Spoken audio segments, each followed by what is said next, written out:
The views expressed in this program do not necessarily reflect those of this station. Welcome to Insights into Northeast Michigan, a WBKB News public affairs program. Insights deals with the issues affecting those in the community, as well as Northeast Michigan and the state. And now, Insights into Northeast Michigan. Good morning, everyone, and welcome to Insights into Northeast Michigan. I'm Lindsay DeLucia. Today we're here and we're talking about an issue that's not only seen locally in the community, but it's a national epidemic, that being heroin abuse. So I'm here with two from the Sunrise Center here in Alpena, Tricia and Geneva. They're both care managers here at Sunrise Center. So thank you so much for joining us today. Thank you for having us. All right, so if you could first start off by telling me a little bit about what Sunrise Center is. Well, Sunrise Center is a residential treatment center for people with substance abuse. We've been in Alpena since 1991, and we serve a large community. Many counties can come to us. There are very few treatment centers in the state, and we are one of several. So essentially what we do is they come in, they're in a 30, 60, or 90-day program, and we put them through classes and social things, recreation, individual therapy, on a daily and weekly basis. Mm-hmm. And so how often do you see people come in? Is it weekly, daily? It's a daily thing that we have. Each one of the clinicians can have up to 10 clients on their caseload. Since it's a residential setting, they're there anywhere from 30, 60, 90 days. We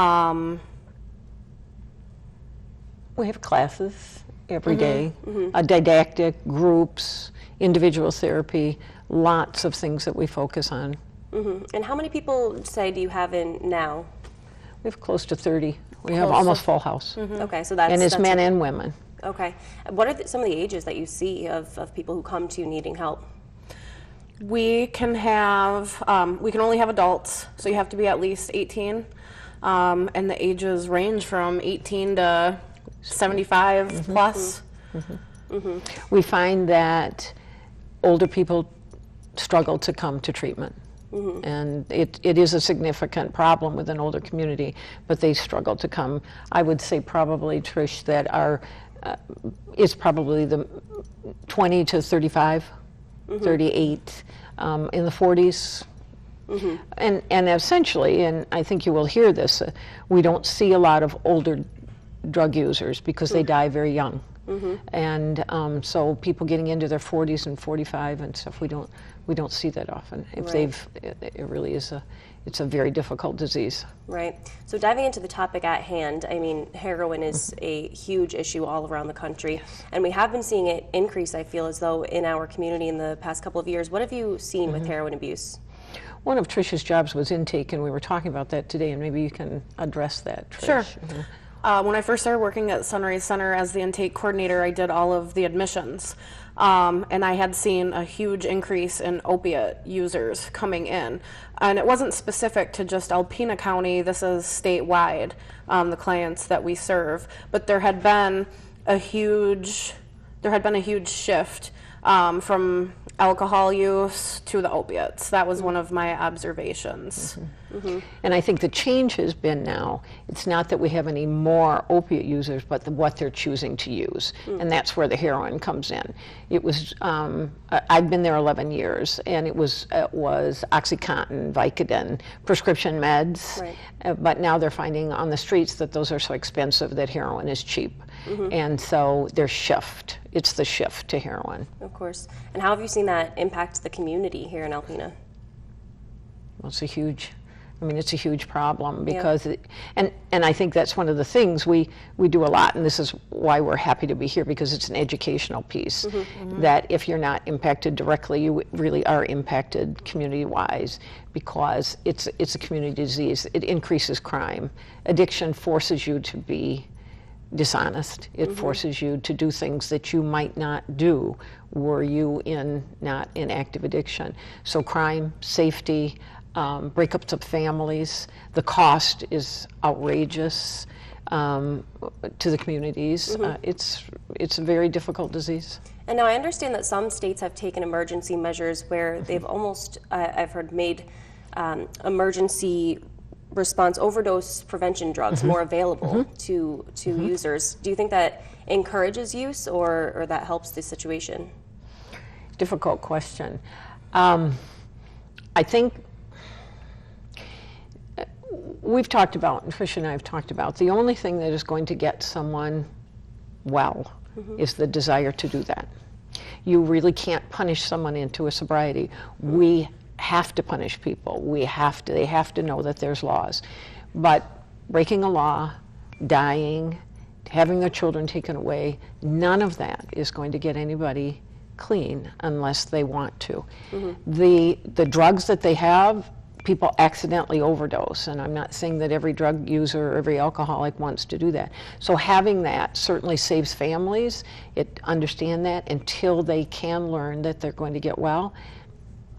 And so, I think I understand it, and I think it can be helpful if that person wants to get well. Right. Tell me a little more how the Sunrise Center has taken the approach to alleviate this issue within the community.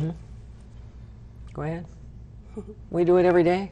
Yeah. Every single day. And that's where our hearts and minds and souls are. You don't go into this business, for any other reason of passion. Right. What kinds of practices do you use? Like you were saying, you almost have to punish them and take that initiative. So tell me almost specifically what kind of process you guys go through. Go ahead. I guess I need clarification on that question. When you see someone come in who needs your help, who's been abusing heroin, what kind of practices do you take with them in order to make them say, hey, I really want to recover, and to get them to that end goal? There's a triage and intake process. If somebody voluntarily wants to seek recovery from substance use disorders, they'll go through a triage process, see if that's the appropriate level of care for a specific client. Sometimes they may only need outpatient treatment. It depends on how often, how much, things like that. We also work with coordinating agencies that are in charge of funding treatment. That does not go through us. We have an agency that approves people for residential treatment. And I think it's a very individual thing. And the clients that come in, I mean, we've talked about this every day. We have to meet them where they are. All right, and many of our clients, this has been a familial, generational problem, and so that's what they grew up with, that's what they understand, and that's what they know. So recovery, a world of recovery, and recovery is different than just abstinence. Recovery, I mean, how do I follow a rule? How do I read these written rules that we give them and have them follow them when their life has been breaking laws, breaking rules? And we have clients literally who have been on the street since age 7, using since age 11, and how do you teach them in 30, 60, or 90 days that life will be better if you don't sell drugs, if you take care of yourself, if you work, if you show up for a paycheck, when they can make thousands of dollars weekly selling drugs. It's a very difficult thing. And what we do is try to paint the picture of, this is better for you. Right. And I mean, it's sort of like moving to China. I've never lived in China, so how do I live in China? So when we say living in recovery and they say, but I don't know how to do this, this is where my comfort zone is, even if it's chaotic, even if they spent time in jail, how do I live in the real world without drugs and alcohol, which is going to how do I feel? Right. How do I learn those things? How do I do all that? It's very, very difficult disease. Of course. Well, a lot of interesting information there. We do have to take a quick break, but when we come back, we'll be talking more about some of the specifics and delving into heroin users in comparison to others, so stay tuned. Welcome back to Insights, everyone. Today we are talking about the heroin issue here in our community and across the nation. I'm here with Tricia and Geneva from the Sunrise Center here in Alpena, and we talked a little bit last time we were here about where people come from who come into you for help with heroin abuse. So tell me a little more about what you've learned from these users and what kind of got them there on that track. Well, I don't think anybody stays. This is a very difficult job, and And I think one of the things that's been an advantage to Trish and I, and we talk about that, is meeting people as individuals. Our lives have been enhanced by meeting them because we know them all sober. And it's a gift, it really is. So sitting down with them on an individual basis and find out where this started and how it started and how we set up a treatment plan to meet their needs. Are they going back into that same community? Are they going back into that same home? Are they going to make a geographical change? Dealing with the criminal end of it, many of the people have probation officers and what they're allowed to do within that probation. Probation can be a very positive thing in recovery, because many people come in and say, I don't want to go back to prison. I don't want to go back to jail. And that probation can help them through that. So, on an individual basis, we do, that and get to know them as individuals, as people, beyond their addiction. And that can be a gift. Absolutely. So what do you see in heroin users that differentiates them from other substance abuse? What do you think, Trish? You can take this one. Okay. Again, what we see is that what happens with heroin is that it forces them into some criminal aspects because heroin is illegal, and if they're going to use heroin, it's going to be they're going to have something. We've had people be criminals and haven't gotten caught yet, but it's a matter of time. Alcoholics, while it is a significant problem and it's a very difficult problem, it is legal. And we tried to make that illegal at one time and it didn't work. And so, an alcoholic can never break a law, but still have as difficult a recovery, perhaps, as a heroin. But when you add any extra dimension, and the criminal aspect is a big dimension, that adds an extra dimension to their treatment. And did you have something to add to that? Or no? So what do you think the most successful approach is? I mean, I know it's case by case, it's very individualized. So in your experience, has there been a certain case that you've said, oh, that really works? Ooh. I think the biggest factor is if somebody really wants treatment or not. Really. Willingness. We have many court-ordered clients that come in. We have some that are voluntary as well, but there may be external motivators behind why they're in treatment. It may not be because they're ready to recover from their drug of choice. It may be CPS involvement. It may be getting out of jail a little bit early. I think that's the biggest factor, though, is their willingness to change. Of course. So where do you think that this stems from in our community, at least? I mean, we've heard, where what you were saying with history of these users, but in our small community of Alpena that really is pretty crime-free for the most part, where do you think it stems from? Ooh, that's a difficult question. Again, you have the aspect of people. I don't think anybody, and I don't, we've said this, I don't think anybody at age 8 or 9 comes and says, gee, I really want to grow up to be an alcoholic and addict. These things happen. Drug use is high in junior high now and high school. And there are people that go from, everybody who uses drugs abuses them in some way or shape or form, but there are people who say, I'm not going there. They've tried it, it's over, etc. But there are people that become dependent, and this is a psychological dependence, and that we can go into all of that, psychological stuff. When they get to that, it wasn't their intention to cross that line from abuse to dependence, all right? And it happens. So, okay, I don't know, Lindsay, that we can say this is why. Right. It's a whole aspect of that. And, it's fair to say that I want to live in a safe community. So being part of someone who is committing crimes, something has to be done about that. But the thing is, we have to look at the individuals who are in it, and we have to do everything we can to help them be well. And you can't put them all in prison. You can't, do that. It's not going to work. We've got to get to them as individuals and help them see that there's a better life out there for them. Right. And in terms of the community, what do you think the community here can do to join your efforts to help, wipe this out? Well, I'm not sure that the community will ever be completely rid of heroin. That's something we had discussed earlier. But I think a big component would be educating the community about this disease, different things to look for, different warning signs. I think there's a tremendous bias out there.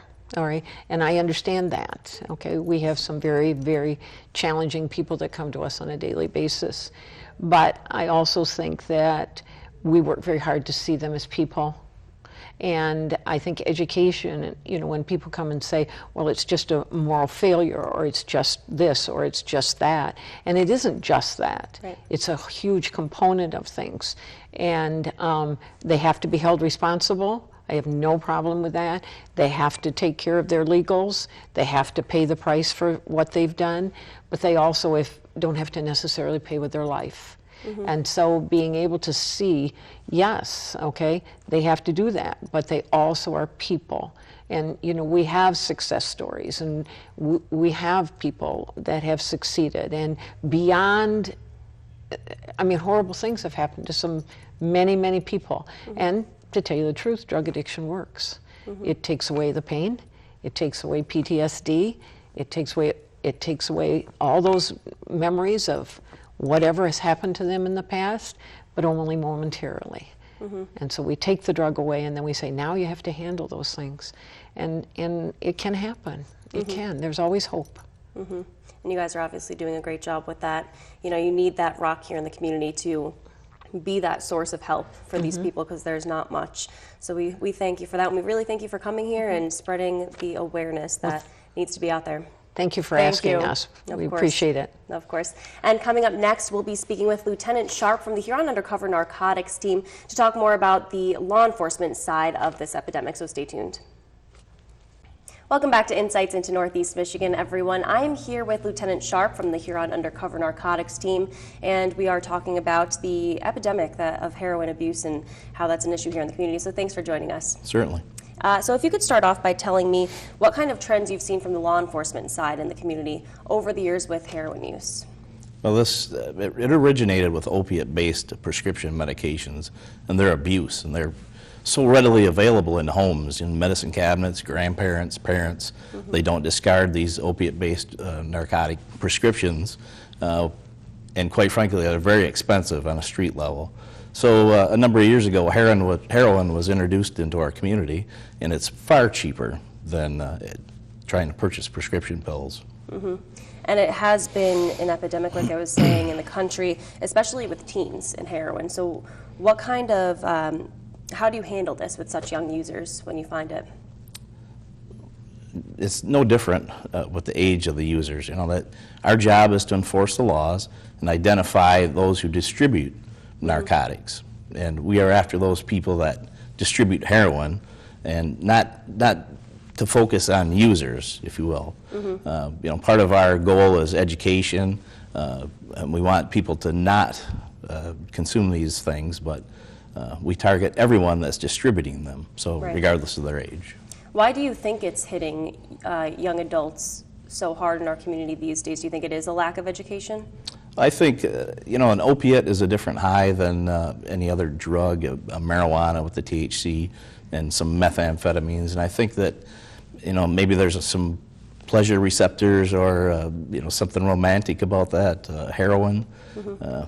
And again, people of a generation like mine, heroin was discarded as an ugly drug. It wasn't attractive whatsoever. And for some reason, there's some sort of allure now. And as in a goal of Hunt, you were saying that it is to educate. So explain to me a little more about that, about what you guys do in terms of educating. Well, we sit on the Prevention Policy Board for Alpena County. We participate in drug court.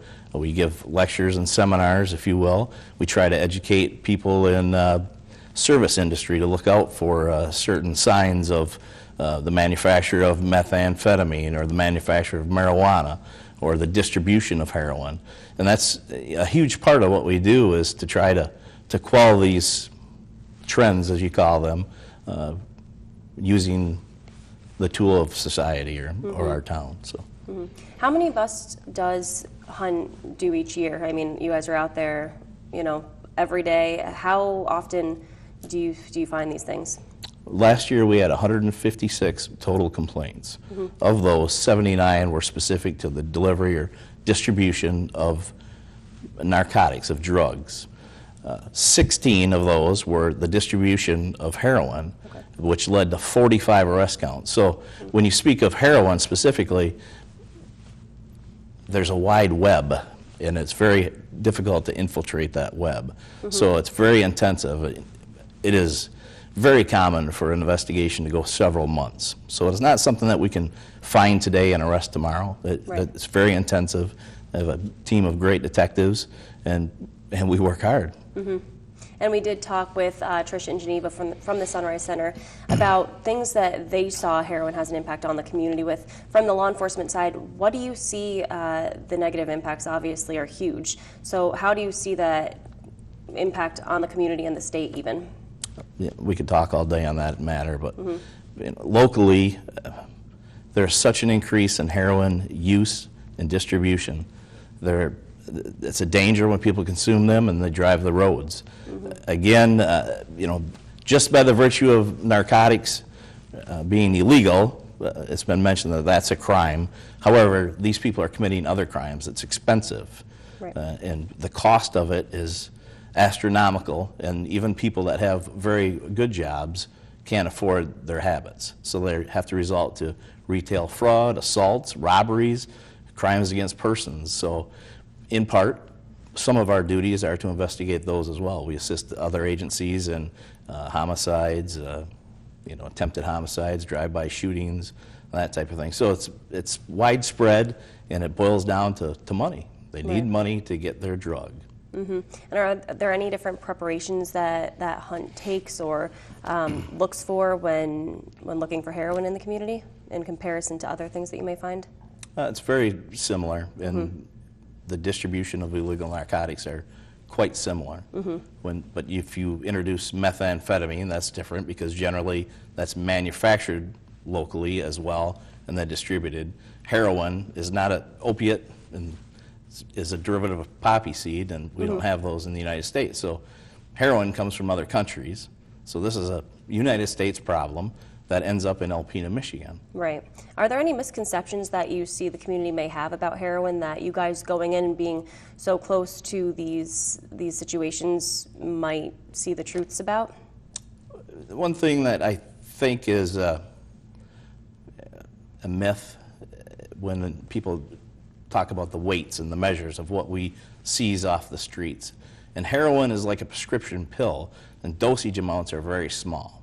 And to say that when OxyContin was a highly abused prescription drugs, the street value was $1 per milligram. So an 80 milligram pill was $80. Well, a gram of heroin has 1,000 milligrams in it. So you can get a half of gram for less than $200, say. So there's a big cost difference. And I also asked Tricia and Geneva this. States have taken emergency precautions in terms of making more available overdose prevention drugs. How do you feel about this? Well, there is a grant in the works in our community to supply the police officers. We have the luxury of our EMS carries the Narcan on board, and they generally beat us to scenes here. And that's the city fire department. So as a police officer on the road, it should be very soon that they're going to be supplied with a nasal applied Narcan. It's a good thing. Again, no one wants to be an addict. We identify criminals. We want the criminal aspect of it, but we do preserve life, and that's what we do. Is we uphold the Constitution and life and property. So if we can save a life, that's what we should be doing. So. Hopefully soon every car will have that in it, and it'll be ready and available. And is there anything else that you'd like to add from the law enforcement side of it, observing this issue in the community? Really just ask everyone to be aware of their surroundings, what's going on with them, and be very mindful of your children and your grandchildren and your nieces and nephews. Lock your medicine up if you're using it. If it's old, you can go to the city police department or the state police department and dispose of those narcotic medications. Some non-narcotic based medications can go to Neiman's Pharmacy or LaFay Pharmacy, but it's very important to not have those available. That's where I think a lot of this issue comes from or stems from, is at home with kids that experiment. Social media, let's face it, technology is huge right now, and there's a lot of things that can be explored with Snapchat and these different venues, and somehow it's enamoring to get involved in that. So Coricidin cough and cold was over-the-counter medication that's highly abused, and in certain cultures, those types of things are abused, and our children somehow think it's attractive. So if we can eliminate that, I think we'll save our community a huge problem. Get rid of the opiate-based prescription pills that are not in use, and don't throw them in the toilet and don't throw them in the sink. You can bring them to the police department and we'll dispose of them properly. All right, well, we really appreciate everything that Hunt does in our community. It's a big help in resolving these issues, so, and thank you for joining us today. Thank you, Lindsay.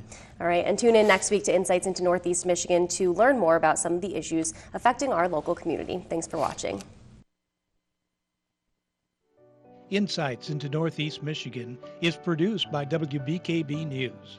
If you have any comments, suggestions, or topics you would like to see on a future show, please email WBKB News.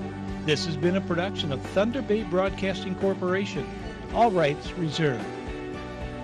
The furniture and set design for this episode of Insights is provided by Young Appliance Art Van Furniture on US 23 South, Alpena.